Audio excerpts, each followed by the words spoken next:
Okey, Assalamualaikum. So, ini ialah part kedua untuk percubaan negeri Perak. Nombor bersambung daripada nombor 21 hingga 40. So, 21. Raja 7 menunjukkan sebuah segitiga ABD dan BCD dan segitiga ABD dan BCD ialah garis lurus. Okey. Diberi AC sama dengan 8. Dah tulis. Tan X sama dengan 4/5. So, kita tengok dulu. Kita ada rumus saya takut hantu. Kalau saya hantu, tak takut sangat. So, tan tak takut sangat. X mana? Sini X. Tentang adalah 4 per dengan sangat 5. Tapi dekat sini dah tulis 8. Kita nak ikut yang mana? Ikutlah yang dah tulis. Kita yang baru ni kita ikutlah. 4 darab dengan, very good, darab dengan 2. Bila sini darab 2, sini pun darab 2. So, panjang B sampai C sebenarnya adalah 10. Kita tak guna lagi 5 tu, kita guna 10. Dan cos Y sama dengan 4/5. Y, cos apa? Kalau saya hantu, saya hantu. So, S dia 4. Sebelah dia 4. Per dengan hantu dia 5. Again, nak juga 4. Orang dah kata 8. Habis darab berapa? Darablah dengan 2. Habis ni pun darab dengan 2. So, sebenarnya AD ni adalah 10 juga. Apa soalan tanya? Hitung panjang dalam cm bagi BCD. BCD. BCD. Alright. So, kita kat sini. BC dah tahu 10.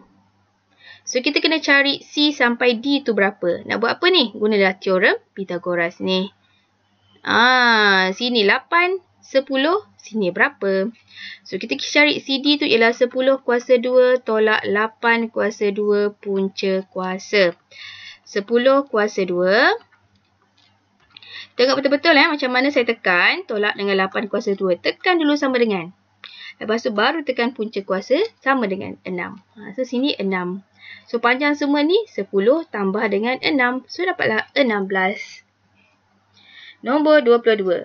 Raja 8 menunjukkan sebuah bulatan yang berpusat di O. PQR ialah tangent kepada bulatan pada titik Q. Okey, so ini ialah tangent dia. Cari nilai X. Satu nilai yang perlu diketahui iaitu apabila tangent berjumpa dengan jari ini ialah 90 darjah. So, maksudnya segitiga yang kecil ni berapa? 90 darjah tolak dengan 65. So, 90 tolak 65 akan dapat 25. Kecil ni 25. So, X ni pun samalah. Sama 25 darjah.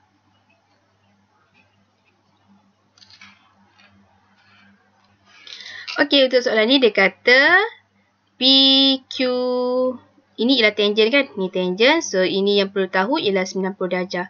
So, yang kecil ni berapa? Yang kecil ni nilainya ialah 90 tolak 65. So, dapatlah 25 darjah. So, sini ialah 25 darjah.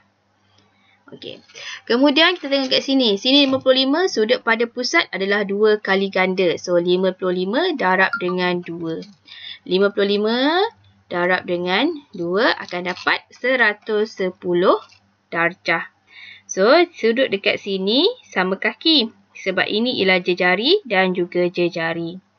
Jadi, 180 tolak dengan 110 bahagi dengan 2. So, dapatlah kat sini 35. Sini pun 35 darjah. So, berapa X yang kecil ni? Okey, kita tengok pada segitiga QST. Okey, segitiga tu ialah 180, betul? So, jadi 180 tolak 55. Tolak dalam yang warna merah tadi 25. Tolak dekat sini 35 dan 35. 35 dan 35. So, akan dapat 180 tolak 55 tolak 25 tolak 35 tolak 35. Akan dapat 30 darjah. So, B. Nombor 22.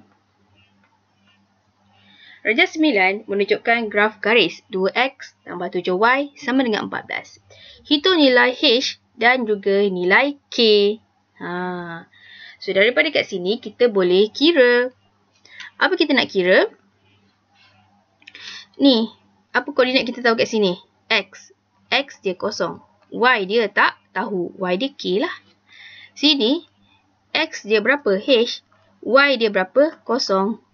So kita masukkan sahaja nilai kat sini. Alright. So, kita masukkan X kosong. 2, kosong. Tambah 7Y sama dengan 14. So, 7Y sama dengan 14. Y sama dengan 14 bahagi 7. Dapatlah 2. Y sama dengan 2. Oh, sorry. K lah tu. K sama dengan 2. Mana K 2? Ni je satu K sama dengan 2. So, automatik lah. Itulah jawapan dia. Tak payah pening-pening. Nombor 24. Darjah 10 menunjukkan graf fungsi y sama dengan x kuasa 2 tambah x tolak 6. Cari nilai P tolak dengan Q. Okey, cari nilai P tolak dengan Q. Ini, kalau Q ni, namanya ialah pintasan y. Ataupun kita tahu sini nilai x dia adalah kosong. Masukkan nilai x kosong. Y sama dengan kosong tambah kosong tolak 6. So, y sama dengan negatif 6. Maksudnya Q ni adalah sama dengan negatif 6. Selesai. So, P ni berapa? P dekat sini. Ini y dia kosong. So, kosong sama dengan x kuasa 2 tambah dengan x tolak 6. So, berapa nilai x? Kita tekan saja EQN. 1. Degree 2. X dia, A dia 1, B nya 1, C dia negatif 6. So, kita akan dapat 2 dan juga negatif 3. So, kita nak ambil yang mana? Di sebelah kiri. Kita ambillah negatif 3. So, dia tanya P tolak dengan Q. P berapa? P negatif 3. Tolak dengan Q, negatif 6. Ni macam mana nak tekan balik ni? Tekan shift, mod, nombor 3 sama dengan. So, negatif 3 tolak dengan negatif 6 akan dapat 3. So, jawapan kita ialah 3. 24 D. Nombor 25. Tukarkan 204 asas 6 kepada nombor dalam asas 8. Kalau asas 6, nak pergi ke asas 8, dia kena naik dulu asas 10. Lepas tu baru turun ke asas 8. Okey, so ini daripada belakang 0, 1, 2. Maksudnya 2 darab 6 kuasa 2 tambah dengan 0 darab dengan 6 kuasa 1 tambah dengan 4 darab 6 kuasa 0. Okey, kita kira berapa dapat. 2 darab 6 kuasa 2. 0 tak payah kira. Tambah dengan 4 darab 6 kuasa 0. So, dapatlah 76. Dapat 76. Ni asas berapa? Asas 10. Kita nak tukar kepada asas 8. Tukar kepada asas 8. 76 sama dengan, bahagi dengan 8. 76 bahagi dengan 8 akan dapat 91/2. Kita ambil nombor yang besar ni, 9, bahagi dengan 8. 1/8. Lepas tu 1 tu bahagi dengan 8. Sampai tinggal pecahan sahaja. 1/8. Jadi, mana nombor dia? Nombor dia kita ambil atas 8. Tapi ni bukan 8. Kita jadikan 8. Darab 4. Sini pun darab 4. So, 1 darab 4 dapatlah 4. So, ambil daripada belakang ke depan. Nombor atas 8 ni. 114. 114 asas 8. Nombor 25. 4503 tambah dengan 2643 3 dalam asas 7. 3 tambah 2, 5. 0 tambah 6, 6. 5 tambah dengan 4, dapat 9. Lebih daripada 7. So, tolak 7. Dapat 2. Naik atas 1. 4, 5, 6, 7, 8. 8 tolak dengan 7 dapat 11. So, 1, 2, 6, 5. So, jawapan kita ialah D. 27. Markah lulus bagi satu ujian ialah 4 asas 10 markah. Wati memperoleh 100 asas A markah tetapi gagal dalam ujian itu. Nyatakan nilai maksimum bagi A. Berapa nilai maksimum bagi A? So, apa maksud dia? Maksud dia tak boleh kurang daripada ni. Maksudnya 100, contohnya A ni 6, 100 asas 6 tu berapa dalam asas 10? Tu maksudnya ni. Kita nak cari dulu kalau 100 asas 6. Kalau 100 asas 6, dia sama dengan ni 0, 1, 2. So, 1 darab dengan 6 kuasa 2. Kuasa 2 kan? So, 1 darab dengan 6 kuasa 2 akan dapat 36. So, ni markah dia sama dengan 36. Kalau asas 7, maksudnya 1 darab dengan 7 kuasa 2. 1 darab 7 kuasa 2 akan dapat 49. 49. Ni dah salah. Sebab dia kata dia gagal. Markah lulus 40. Kalau 8, 1 darab dengan 8 kuasa 2 akan dapat 64. Ni pun salah. Kalau 1 darab dengan 9 kuasa 2 akan dapat 81 markah. Salah lah. So, jawapan kita ialah A. 27 A. 28. Jadual di bawah menunjukkan air minuman yang digemari oleh sekumpulan murid. Maklumat dalam jadual itu diwakili dengan gambar jawapan seperti di bawah dengan keadaan set semester. Okay, K tu kelapa, kelapa, L tu ialah lychee, T ialah murid yang suka air tebu. Hitung bilangan murid yang suka minum air kelapa dan air lychee atau air tebu. Air kelapa dan air lychee atau air tebu. So tebu apa? T So maksudnya. Okay, kita carilah berapa dia punya bilangan dia. Kita kena masukkan dahulu maklumat-maklumat yang ada. Okey, so di sebahagian daripada ni saya dah tulis. Okey, tulis balik. Dia kata kelapa 16 tapi kelapa sahaja 3. Maksud kelapa sahaja dekat sini 3. Tebu sahaja 2. Tebu sahaja dekat sini 2. Kalau kelapa ialah 16, mana bahagian kelapa? Ini ialah bahagian kelapa.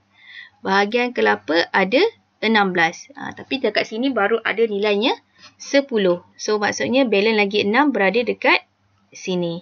6. Okey, jap. Ni kesilap ni. Okey, kelapa 16. Ni pun masuk ke kelapa. Maksudnya apa? Maksudnya macam ni. Ni, semua ni adalah 6. So, ruangan yang tutup ni ialah 6. So, kita nak bahagian kelapa bersilang dengan bahagian lychee union dengan tebu. So, mana kawasan dia? Okey, jom kita buat label-label kejap. Saya guna pen warna biru lah. Hijau. So, sini kita katakan bahagian A, B, C, D, E, F, G. Sebab nombor-nombor dah dekat situ kan. K. K apa? A, B, G, F. A, B, G dan F bersilang dengan L. L ialah B, C, D, F.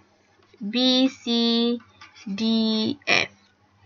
Bersilang cari yang sama. Sama B dan juga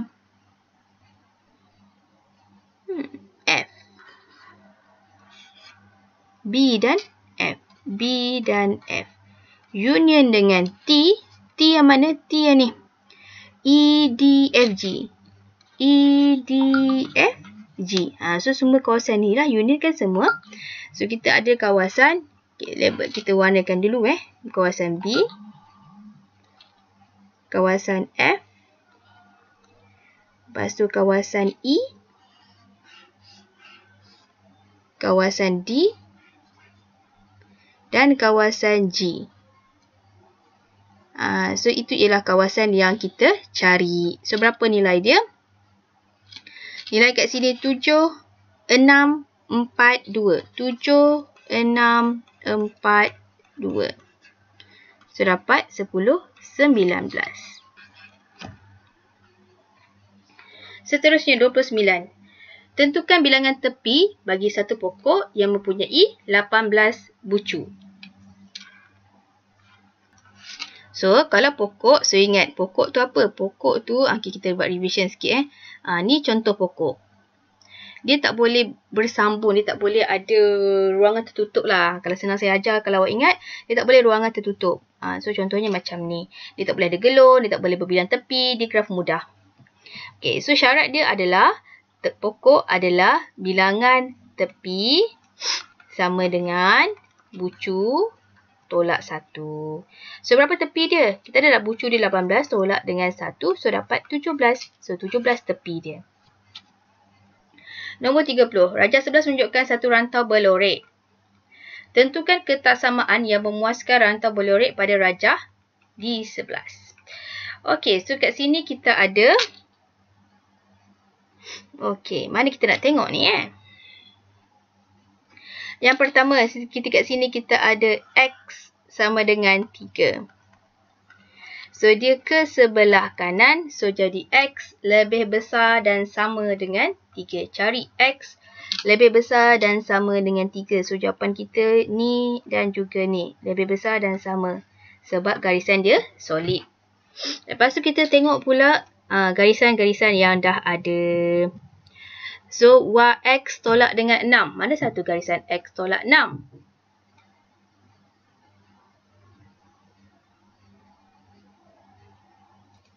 Okey, ini garisan X, Y sama dengan X tolak 6.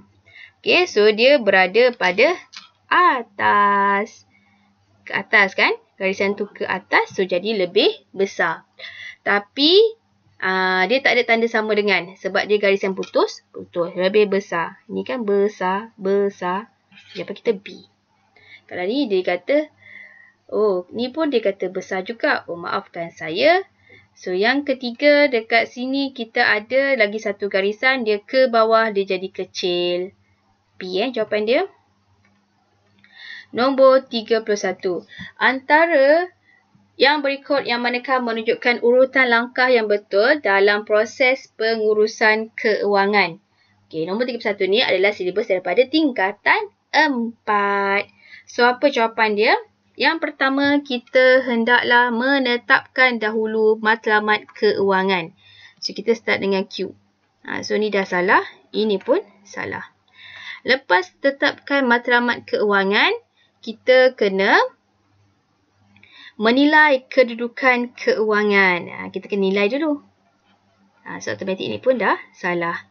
Takkan nak wujudkan pelan, kita kena tahu dulu kedudukan kita. Lepas tu barulah wujudkan pelan dan melaksanakan pelan keuangan, mengkaji dan menyemak semula kemajuan. Kita boleh ubah balik kalau perlu.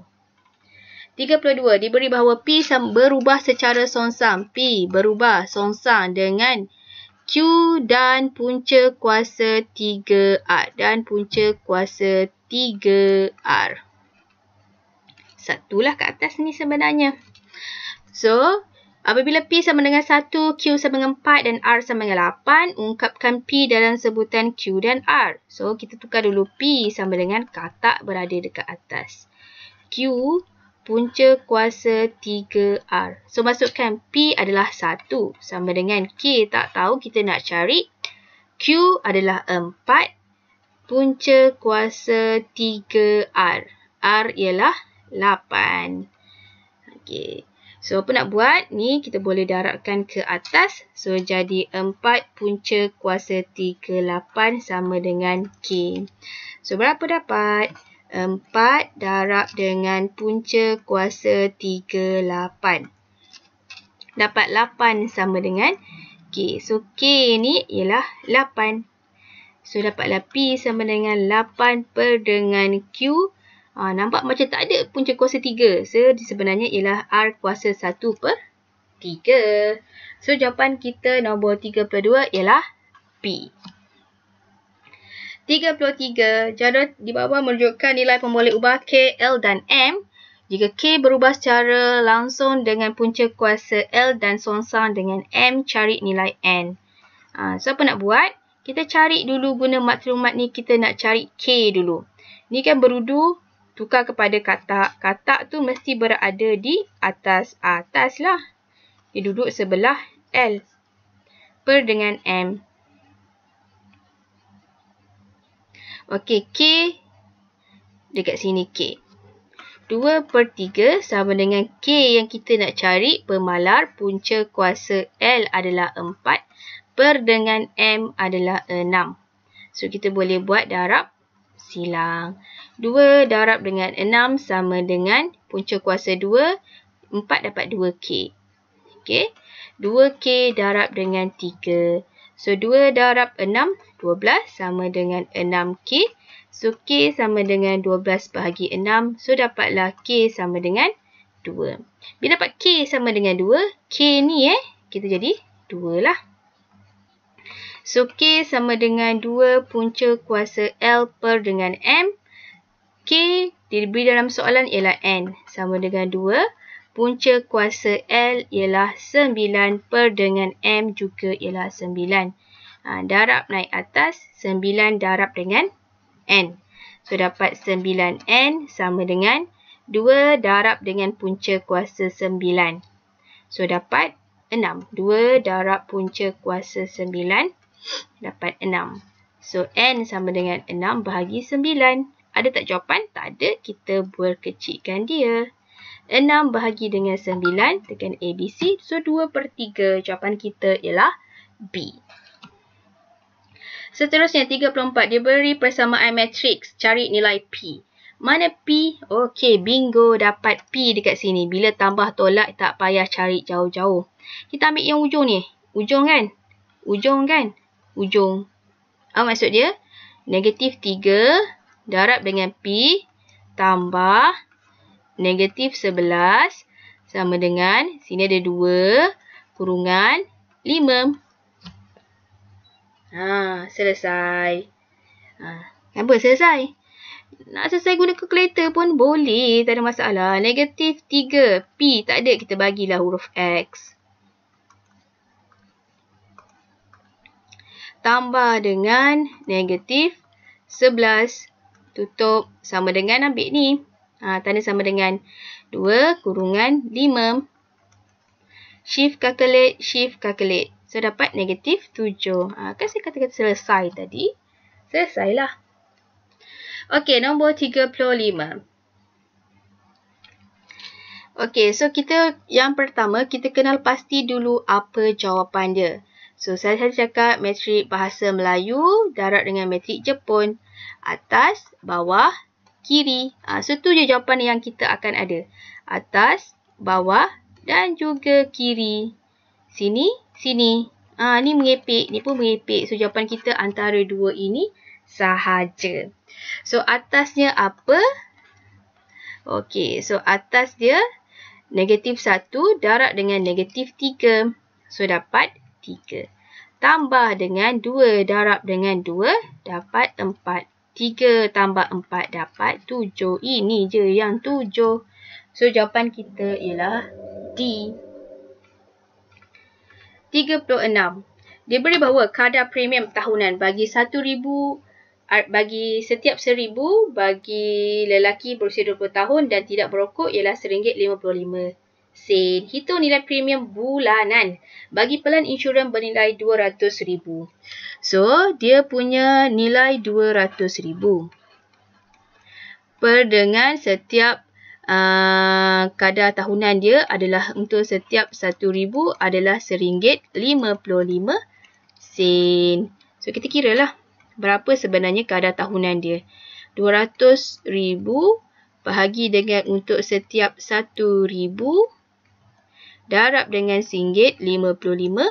sen. Dapatlah RM310. Jangan tertipu dengan jawapan D tu. Jahat dia ni. Dia nak tanya bulanan.